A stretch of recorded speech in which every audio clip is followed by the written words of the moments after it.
Hi everyone, it's Miss Hopkins here. I hope that you're all well and I hope that you've enjoyed your half term and managed to get some rest. So, getting ready to return to school on Monday. I'm really excited to announce and to give you the opportunity to become part of the Sammy Ward Academy Student Council. This is another student leadership opportunity. I left it out of the previous assembly because there was already so much jam-packed in there, and this is slightly different to the other roles. This is open, as the other ones are, to every single person in the school, but it comes with an exciting position because your voice matters, and the Student Council will have the opportunity to discuss topics, raise concerns, and all of the things that are discussed will get straight back to the senior leadership team, to Mr Hunter, to Dr Gill, to Mr Sumner and the assistant head teachers to discuss in their meetings. Now, the Student Council is different to, for instance, the ambassador role. You do not have to be an ambassador to get a position on the Student Council. You do not, in fact, have to have any leadership positions within the school. It's open to every single person, and sometimes people who wouldn't normally apply for leadership roles think, actually, this one's just for me. Okay, so let's talk about how it works. It's all about making your voice count, the Student Council. If you are thinking of a career in politics, if you're thinking of a career in teaching, or as a journalist or somebody that debates, this is a perfect role for you. Perhaps, though, you're just somebody that really wants to work on their self-confidence and needs to step outside of the box and wants to give themselves an opportunity to be heard. This can also be a role for you. Now, within the school, we have lots of different tutor groups, and the Student Council is made up from one representative per tutor group. Anyone can put their name forward for this role, and your tutor group will then decide who gets the position. It doesn't matter what house you're in, it doesn't matter what year group you're in, every single tutor group will have a representative, and it's one of the rare opportunities in school where no matter if you're Cavell, Brunel or Darwin, you'll all come together as a collective to raise your opinions and to discuss things that are happening within school. Now, that means that the Student Council has 40 members. So there are 40 tutor groups, 40 members, one representative per tutor group.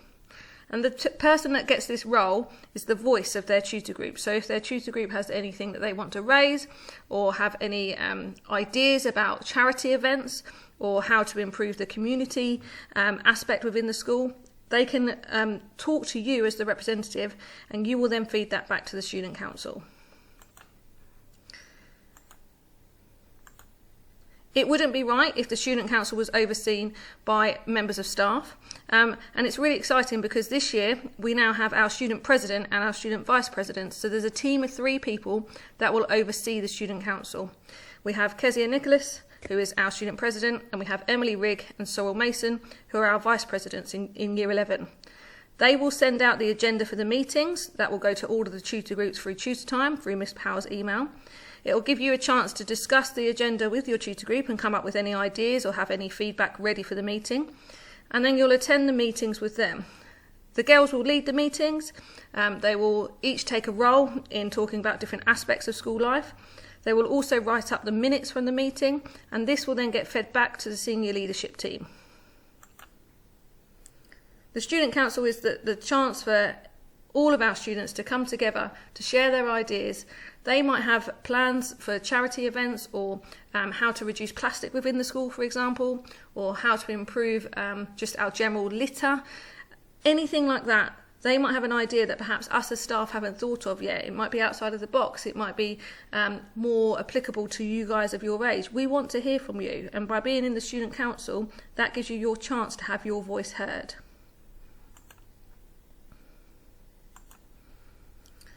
So what does the Student Council do? I've touched on it a little bit already, but let's just go through this list here.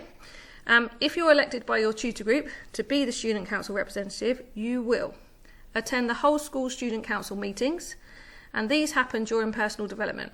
Throughout the year, there will be 3 meetings, so 1 per term. So that means between now and Christmas, there will be a Student Council meeting. I feel like I keep repeating myself, but it's important that you understand you will act as the voice of your tutor group.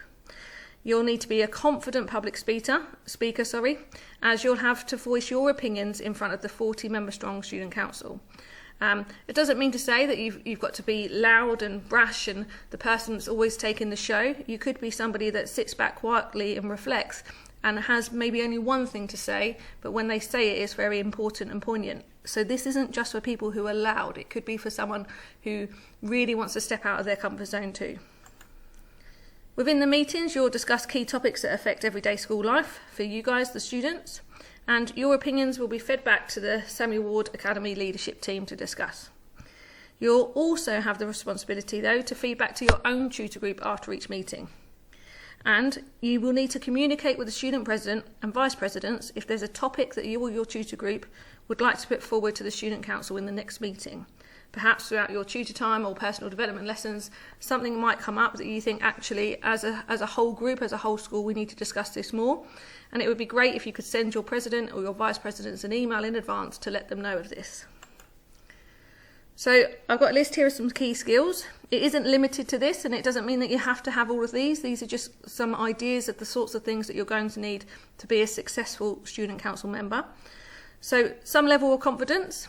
You need to be articulate so that you can voice your opinions in a way that's easily understandable and that makes sense to the whole group. If it just makes sense to you, that's not very effective. You need to be able to be articulate and communicate with a large group of people.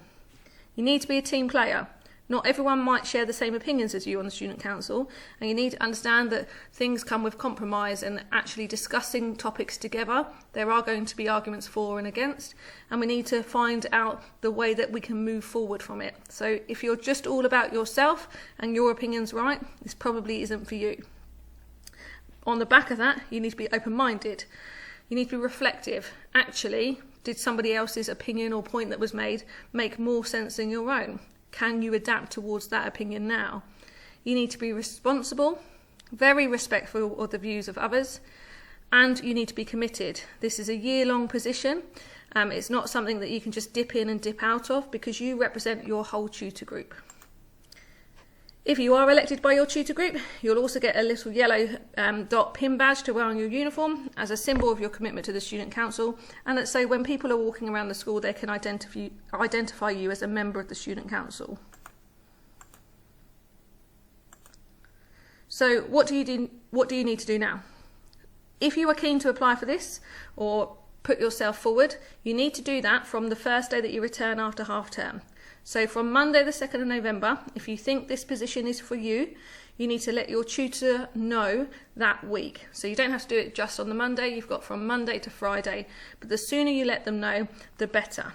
The reason being is the next stage is you have to create a 1-minute pitch as to why you should get the position. The following week beginning the 9th of November, you will present your pitch to your tutor group. So you'll be telling them why you think you should get the role and why do you want it. Your tutor group then elect the successful candidate, so you might be going up against somebody in your tutor group. There might be some healthy competition. It's your chance to show off those key skills I was talking about earlier. Once the final person has been elected, your tutor will complete the spreadsheet on SharePoint so that Miss Cavilla-Perkins, who'll be overseeing the student council, and the student president and vice presidents know who has been successfully appointed and who we should invite to the first student council meeting. Doing a pitch can be quite scary, but actually if this is the role that you want, you should take it in your stride. If you can pitch to your tutor group, you know you can pitch to the whole student council.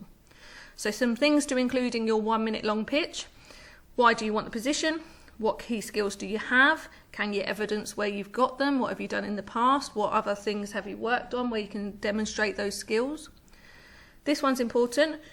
When you're in the student council, what topics would you like to raise at the student council meetings? What areas do you want to discuss? What parts of school life would you like to consider to adapt or to improve? And finally, you need to pitch to your tutor group why they should elect you and not the person that you're going up against, for example.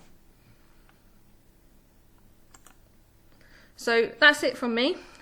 This is a great opportunity to make your voice heard, to represent your tutor group and represent your whole school as part of the student council. I can't wait to see who gets the positions, and if you have any questions, by all means either email your student president or vice presidents or get in touch with your tutor or Miss Cavilla-Perkins.